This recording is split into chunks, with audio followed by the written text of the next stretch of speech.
Hey, it is working. Sorry you didn't catch that. I actually had to run really fast and turn it on. So that's the biggest tip that I have with this jumper charger right here, is that right here, you're gonna see a green light. You'll see on the side right here, you're looking for a blue and green light. Don't look for the lights right here. That means nothing. Well, it doesn't mean nothing. It just means, you know, what the battery charge is at. And you saw the 3 out of 4 blue lights.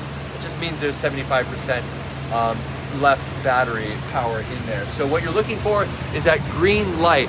And so what you're gonna have to do is right when you put it on, you're probably gonna see a green light right here.